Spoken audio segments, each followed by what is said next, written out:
नमस्कार प्यारे श्रोतागण। आज हम एक प्रेमचंद्र द्वारा रचित कहानी सुभागी लेकर आए हैं। सुभागी एक ग्रामीण परिवेश पर आधारित कहानी है, जिसमें एक गरीब मजदूर वर्ग की स्त्री सुभागी के संघर्ष, आत्मसम्मान और साहस को दर्शाया गया है। यह कहानी एक निर्धन परिवार की पृष्ठभूमि पर आधारित है, जहां गरीबी, सामाजिक शोषण और पितृसत्ता के बीच एक महिला की अस्मिता की लड़ाई दिखाई गई है। तो आइए शुरू करते हैं आज की कहानी सुभागी। तो देखिए, और लोगों के यहाँ चाहे जो भी होता हो, तुलसी महतो अपनी लड़की सुभागी को लड़के रामू से जौ भर भी कम प्यार न करते थे। रामू जवान होकर भी काठ का उल्लू था। सुभागी 11 साल की बालिका होकर भी घर के काम में इतनी चतुर और खेती बाड़ी के काम में इतनी निपुण थी कि उसकी माँ लक्ष्मी दिल में डरती रहती कि कहीं लड़की पर देवताओं की आंखें न पड़ जाएं। अच्छे बालकों से भगवान को भी तो प्रेम है, कोई सुभागी का बखान न करे, इसीलिए वह अनायासा ही उसे डांटती रहती थी। बखान से लड़के बिगड़ जाते हैं, यह भय तो ना था, भय था नज़र का। वही सुभागी आज 11 साल की उम्र में विधवा हो गई है। घर में कोहराम मचा हुआ था। लक्ष्मी पछाड़े खाती थी, तुलसी सिर पीटते थे। उन्हें रोते देखकर सुभागी भी रोती थी। बार बार माँ से पूछती, क्यों रोती हो अम्मा? मैं तुम्हें छोड़कर कहीं ना जाऊंगी, तुम क्यों रोती हो? उसकी भोली बातें सुनकर माता का दिल और भी फट जाता था। वह सोचती थी, ईश्वर तुम्हारी यही लीला है, जो खेल खेलते हो वह दूसरों को दुख देकर। ऐसा तो पागल करते हैं, आदमी पागलपन करे तो उसे पागल खाने भेजते हैं, मगर तुम जो पागलपन करते हो उसका कोई दंड नहीं। ऐसा खेल किस काम का कि दूसरे रोएं और तुम हंसो। तुम्हें तो लोग दयालु कहते हैं, यही तुम्हारी दया है। और सुभागी क्या सोच रही थी? उसके पास कोठरी भर रुपए होते तो वह उन्हें छिपा कर रखती, फिर एक दिन चुपके से बाजार चली जाती और अम्मा के लिए अच्छे अच्छे कपड़े लाती। दादा जब बाकी मांगने कोई आता तो चट से रुपए निकाल कर दे देती। अम्मा दादा कितने खुश होते। अब देखिए, जब सुभागी जवान हुई तो लोग तुलसी महतो पर दबाव डालने लगे कि लड़की का घर कहीं कर दो। जवान लड़की का यूं फिरना ठीक नहीं। जब बिरादरी में इसकी कोई निंदा नहीं तो क्यों सोच विचार करते हो? तुलसी ने कहा, भैया मैं तो तैयार हूँ, लेकिन जब सुभागी भी माने तब ना। वह किसी तरह राजी ही नहीं होती। हरिहर ने सुभागी को समझाकर कहा, बेटी हम तेरे ही भले को कहते हैं, माँ बाप अब बूढ़े हुए, उनका क्या भरोसा, तुम इस तरह कब तक बैठी रहोगी? सुभागी ने सिर झुकाकर कहा, चाचा मैं तुम्हारी बात समझ रही हूँ, लेकिन मेरा मन घर करने को नहीं कहता। मुझे आराम की चिंता नहीं है, मैं सब कुछ झेलने को तैयार हूँ, और जो काम तुम कहो वह सिर आँखों के बल करूँगी, मगर घर बसाने को मुझसे ना कहो। जब मेरा चाल कुचाल देखना तो मेरा सिर काट लेना। अगर मैं सच्चे बाप की बेटी होंगी तो बात की भी पक्की होंगी। फिर लज्जा रखने वाले तो भगवान हैं, मेरी क्या हस्ती कि अभी कुछ कहूँ। उजड्ड रामू बोला, तुम अगर सोचती हो कि भैया कमावेंगे और मैं बैठी मौज करूँगी तो इस भरोसे ना रहना। यहाँ किसी ने जन्म भर का ठेका नहीं ले रखा है। रामू की दुल्हन रामू से भी 2 उंगल ऊंची थी, मटक कर बोली, हमने किसी का कर्जा थोड़े ही खाया है कि जन्म भर बैठा कर भरेंगे। यहाँ तो खाने को भी महीन चाहिए, पहनने को भी महीन चाहिए। यह हमारे बूते की बात नहीं है। सुभागी ने गर्व से भरे हुए स्वर में कहा, भाभी मैंने तुम्हारा आसरा कभी नहीं किया, और भगवान ने चाहा तो कभी करूँगी भी नहीं। तुम अपनी देखो, मेरी चिंता ना करो। रामू की दुल्हन को जब मालूम हो गया कि सुभागी घर ना करेगी तो और भी उसके सिर पर सवार हो गई। हमेशा एक न एक खूचर लगाए रखती थी। उसे रुलाने में जैसे उसको मज़ा आता था। वह बेचारी पहर रात से उठकर कूटने पीसने लग जाती थी, चौका बर्तन करती, गोबर पाटती थी, फिर खेत में काम करने चली जाती थी। दोपहर को आकर जल्दी जल्दी खाना पकाकर सबको खिलाती थी। रात को कभी माँ के सिर में तेल डालती थी, कभी उसकी देह दबाती थी। तुलसी चिलम के भक्त थे, उन्हें बार बार चिलम पिलाती थी। जहाँ तक अपना बस चलता, माँ बाप को कोई काम न करने देती। हाँ, भाई को ना रोकती थी। सोचती या तो जवान आदमी है, या काम ना करेंगे तो गृहस्थी कैसे चलेगी। मगर रामू को यह बुरा लगता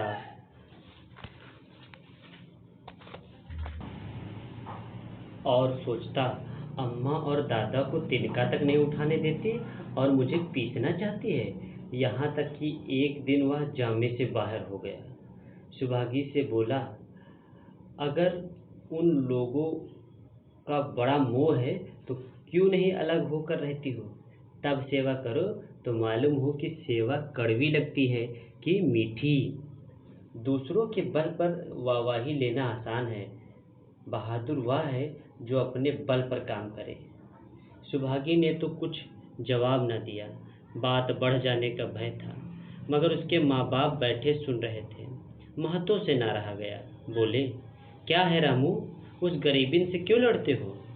रामू पास आकर बोला, तुम क्यों बीच में कूद पड़े, मैं तो उसको कहता था। तुलसी, जब तक मैं जीता हूँ तुम उसे कुछ नहीं कह सकते। मेरे पीछे जो कुछ करना तब करना। बेचारी का घर में रहना मुश्किल कर दिया है। रामू, आपकी बेटी बहुत प्यारी है तो उसे गले बांध कर रखिए, मुझसे तो नहीं सहा जाता। तुलसी, अच्छी बात है, अगर तुम्हारी यही मर्जी है तो यही होगा। मैं कल गांव के आदमियों को बुलाकर बंटवारा कर दूंगा। तुम चाहे छूट जाओ, सुभागी ना छूट सकती। रात को तुलसी लेटे तो वह पुरानी बातें याद करने लगे। जब रामू का जन्म उत्सव में उन्होंने रुपए कर्ज लेकर जलसा किया था, और जब बेचारी सुभागी पैदा हुई तो घर में रुपए रहते हुए भी उन्होंने एक कौड़ी न खर्च की थी।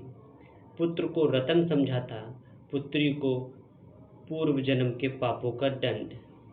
वह रत्न इतना कठोर निकला और यह दंड कितना मंगलमय। अगले दिन महतो ने गांव के आदमियों को जमा करके कहा, पंचो, अब रामू का और मेरा एक में निभा नहीं होता। मैं चाहता हूँ कि तुम लोग इंसाफ से जो कुछ मुझे दे दो वह लेकर अलग हो जाऊं। रात दिन की किचकिच अच्छी नहीं होती। गांव के मुख्तार बाबू सज्जन सिंह बड़े ही सज्जन पुरुष थे। उन्होंने रामू को बुलाकर पूछा, क्यों जी, तुम अपने बाप से अलग रहना चाहते हो। तुम्हें शर्म नहीं आती कि औरतों के कहने से माँ बाप के अलग किए देते हो। राम राम राम। रामू ने ढिठाई के साथ कहा, जब एक में गुजर ना हो तो अलग हो जाना ही अच्छा है। सज्जन सिंह ने कहा, तुमको एक में क्या कष्ट होता है। रामू, एक बात हो तो मैं बताऊं। सज्जन सिंह, कुछ तो बताओगे। रामू, साहब, एक में मेरा इसके साथ निभा नहीं होगा, बस, मैं और कुछ नहीं जानता। यह कहता हुआ रामू वहां से चलता बना। तुलसी, देख लिया आप लोगों ने इसका मिजाज। आप चाहे 4 हिस्सों में 3 हिस्सा उसे ही दे दें, पर अब मैं इस दुष्ट के साथ न रहूंगा। भगवान ने बेटी को दुख दे दिया, नहीं मुझे खेती बाड़ी लेकर क्या करना था, जहाँ रहता वहीं कमाता खाता। भगवान ऐसा बेटा बैरी को भी ना दे। लड़के से लड़की भली, जो कुलवंती होए। सहसा सुभागी आकर बोली, दादा, यह सब बाट बखारा मेरे कारण तो ही हो रहा है। मुझे क्यों नहीं अलग कर देते। मैं मेहनत मजूरी करके अपना पेट पाल लूँगी। अपने से जो कुछ बन पड़ेगा तुम्हारी सेवा करती रहूँगी, पर रहूँगी अलग। यूँ घर का बारा बाट होते देखना मुझे अच्छा नहीं लगता। मैं अपने माथे या कलंक लेना नहीं चाहती हूँ। तुलसी ने कहा, बेटी, हम तुझे ना छोड़ेंगे, चाहे संसार छूट जाए। रामू का मैं मुंह नहीं देखना चाहता, उसके साथ रहना तो दूर रहा। रामू की दुल्हन बोली, तुम किसी का मुंह नहीं देखना चाहते तो हम भी तुम्हारी पूजा करने के लिए व्याकुल नहीं हुए जा रहे हैं। महतो दांत पीसते हुए उठे बहू को मारने के लिए, मगर लोगों ने पकड़ लिया। बंटवारा होते ही महतो और लक्ष्मी को मानो पेंशन मिल गई। पहले तो दोनों सारे दिन सुभागी को मना करने पर भी कुछ न कुछ करते रहते, पर अब उन्हें पूरा विश्वास हो गया था पहले दोनों दूध घी को तरसते थे। सुभागी ने कुछ रुपए बचाकर एक भैंस ले ली। बूढ़े आदमियों को जान तो उनका भोजन ही तो होता है। अच्छा भोजन ना मिले तो वो किस आधार पर रहें। चौधरी ने बहुत विरोध किया। कहने लगे, घर का काम यूं ही क्या कम है, तू एक नया झंझट पाल रही है। सुभागी उन्हें बहलाने के लिए कहती है, दादा दूध के बिना मुझे खाना अच्छा नहीं लगता। लक्ष्मी ने हंसकर कहा, बेटी तू झूठ कब से बोलने लगी? कभी दूध हाथ से तो छूती नहीं, खाने को कौन कहे। सारा दूध हम लोगों के पेट में ठूस देती है। गांव में जहाँ देखो सबके मुंह से सुभागी की तारीफ। लड़की नहीं देवी है, 2 मर्दों का काम भी करती है, उस पर माँ बाप की सेवा भी की जाती है। सज्जन सिंह तो कहते हैं या उस जन्म की देवी है, मगर शायद महतो को यह सुख बहुत दिनों तक भोगना ना लिखा था। 7-8 दिन से महतो को जोर से ज्वर चढ़ा हुआ था। देह पर कपड़े का तार भी नहीं रहने देती। लक्ष्मी पास बैठकर रो रही थी। सुभागी पानी लिए खड़ी थी। अभी एक क्षण पहले महतो ने पानी मांगा था, पर जब तक वह पानी लावे उनका जी डूब गया और हाथ पांव ठंडे हो गए। सुभागी उनकी यह दशा देखते ही रामू के घर गई और बोली, भैया चलो, देखो आज दादा ने ना जाने कैसे हालत बना रखी है। 7 दिन से ज्वर नहीं उतरा है। रामू ने चारपाई पर लेटे लेटे कहा, तो क्या मैं डॉक्टर हकीम हूँ कि देखने चलूँ? जब तक अच्छे थे तब तक तो तुम उनके गले का हार बनी हुई, अब जब मरने लगे तो मुझे बुलाने आई हो। उसी वक्त उसकी दुल्हन अंदर से निकली आई और सुभागी से पूछा, दादा को क्या हुआ दीदी?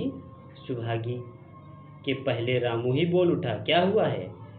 अभी कोई मरे थोड़े ही जाते हैं। सुभागी ने फिर उससे कुछ ना कहा, सीधे सज्जन सिंह के पास गई।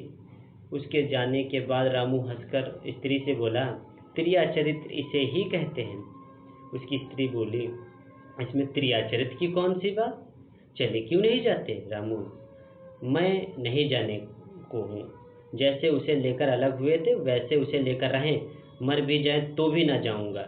स्त्री, मर जाएंगे तो आग देने तो जाना ही पड़ेगा, तब कहाँ भागोगे? रामू, कभी नहीं, सब कुछ उनकी प्यारी सुभागी कर लेगी।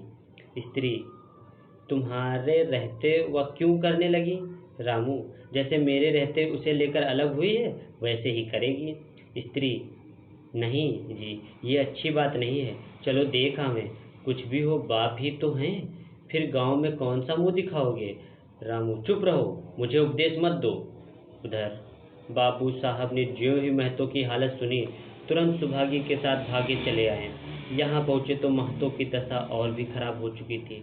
नाड़ी देखी तो बहुत धीमी थी। समझ गए कि जिंदगी के दिन पूरे हो गए। मौत का आतंक छाया हुआ था। सजल नेत्र होकर बोले, महतो भाई कैसा जी है? महतो जैसे नींद से जागकर बोले, बहुत अच्छा है भैया, अब तो चलने की बेला है। सुभागी के पिता अब तुम ही हो, उसे तुम ही को मैं सौंपे जाता हूँ।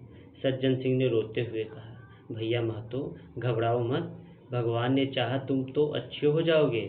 सुभागी को तो मैं अपने हमेशा से बेटी में समझा हूँ और समझता रहूँगा, और जब तक जीऊँगा मैं इसे अपनी बेटी मानता रहूँगा। तुम निश्चिंत रहो, मेरे रहते सुभागी या लक्ष्मी को कोई तिरछी आँख से न देख सकेगा, और कुछ इच्छा हो तो वो भी कह दो। महतो ने विनीत नेत्रों से देखकर कहा, और कुछ न कहूँगा भैया, भगवान तुम्हें सदा सुखी रखे। सज्जन सिंह रामू को बुलाकर लाता हूँ, उससे जो भूल चूक हुई है क्षमा कर दो। महतो, नहीं भैया, उस पापी हत्यारे का मुंह मैं नहीं देखना चाहता। इसके बाद गोदान की तैयारी होने लगी। रामू को गांव भर ने समझाया, पर वह उनके अंतिम संस्कार के लिए राजी न हुआ। कहा, जिस पिता ने मरते समय मेरा मुंह देखना स्वीकार न किया वह मेरा पिता नहीं, न मैं उसका पुत्र हूँ। लक्ष्मी ने दह क्रिया किया। इन थोड़े से दिनों में सुभागी ने ना जाने कैसे रुपए जमा कर लिए थे। जब तेरही का सामान आने लगा तो गांव वालों की आंखें खुल गईं। बर्तन, कपड़े, घी, शक्कर, सभी सामान इफरात से जमा हो गया। रामू देख देख के जला जा रहा था और सुभागी उसे जलाने के लिए सबको ये सामान दिखा रही थी। लक्ष्मी ने कहा, बेटी घर देखकर खर्च करो, अब कोई कमाने वाला नहीं बैठा, आप ही कुआं खोदना है और अपने हाथ ही पानी पीना है। सुभागी बोली, बाबूजी का काम तो धूमधाम से ही होगा अम्मा, चाहे घर में रहे या कुछ न रहे, बाबूजी फिर थोड़े ही आवेंगे। मैं भैया को दिखा देना चाहती हूँ कि अबला क्या कर सकती है। वह समझते होंगे इन दोनों के किए कुछ ना होगा, उनका यह घमंड तोड़ दूंगी। लक्ष्मी चुप हो रही। तेरही के 8 गांव के ब्राह्मणों को भोज दिया गया। चारों तरफ वाह वाह मच गई। पिछले पहर का समय था, लोग भोजन करके चलने को आतुर हुए। लक्ष्मी थक कर सो गई थी, केवल सुभागी बची हुई चीजें उठा उठा कर रख रही थी। ठाकुर सज्जन सिंह आकर कहा, अब तुम भी आराम करो बेटी, सवेरे यह सब काम कर लेना। सुभागी ने कहा, अभी थकी नहीं हूँ दादा। आपने जोड़ लिया कुल कितने रुपए उठे? सज्जन सिंह, वो पूछकर तुम क्या करोगी बेटी? कुछ नहीं, यूं ही पूछती हूँ।